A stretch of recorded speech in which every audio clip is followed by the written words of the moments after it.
Tumugon si Annabel Rama laban sa mga paputok na pag-aangkin na nakatagong yaman ng pamilya at panloob na gulo sa pananalapi na nagbabanta sa legacy ng Gutierrez family. Ibinabahagi namin ang maalam na pagsalungat sa mga kumakalat na chismis na ito na sinusuri ang mga partikular na pagsabog sa social media at mga legal na banta.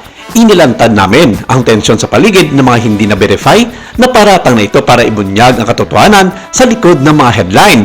Ang Gutierrez legacy ay sinisiraan, ngunit si Annabel Rama ay hindi natiling tahimik, habang ang mga alingaungaw ng mga nakatagong kayamanan at panloob ng mga alitan sa pananalapi ay sumasabog sa social media. Ang matriyak ng pamilya ay opisyal na naglunsad ng isang kontra-opensiba. Sinisira ang kanyang pinakamasabog na mga ributal at mga legal na banta na yumanig sa industriya. Mayroon bang lihim na swerte ang nagiwalay sa pamilya Gutierrez?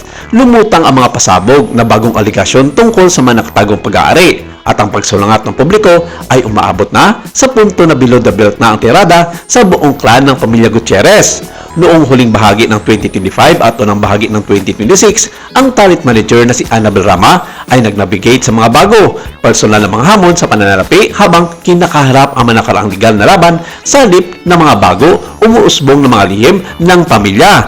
Noong December 2025, ibinunyag ni Annabel na siya ay biktima ng mga scam na kasinasatakutan ng mga talbog na tsike sa panahon ng kanyang mga negosyong pangalahas, na binanggit na kahit ang mayayamang kliyente niya ay nabigong magbayad sa kanya. Sinabi niya na gumawa siya ng legal na aksyon upang subukan at ilagay ang ilan sa mga individual na ito sa bilangguan.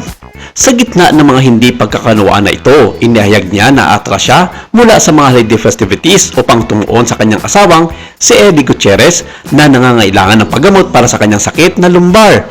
Nagpatuloy ang tensyon sa publiko tungkol sa kanyang anak na si Richard Gutierrez at sa paghiwalay nito kay Sara Labati huli noong 2023, kung saan si Annabel ay nagbigay ng matulis na komento tungkol sa responsableng paggastos ni Sara Labati sa mga savings na dapat sa pamilya nila ni Richard Gutierrez na humantong sa mga netizens na tawagin siyang patron saints o baldas. Noong unang bahagi ng 2026, matagumpay niyang itinanggi ang mga chismis na pagkaroon niya ng plastic surgery. Ibinahagi din niya ang kanyang anak na si Ropa Gutierrez ang matigas na paggalaw sa isang fashion show. At noong March 2023, inuutos ng Department of Justice ang pagbasura sa kanyang kasong cyber libel case laban kay Jake Hoson.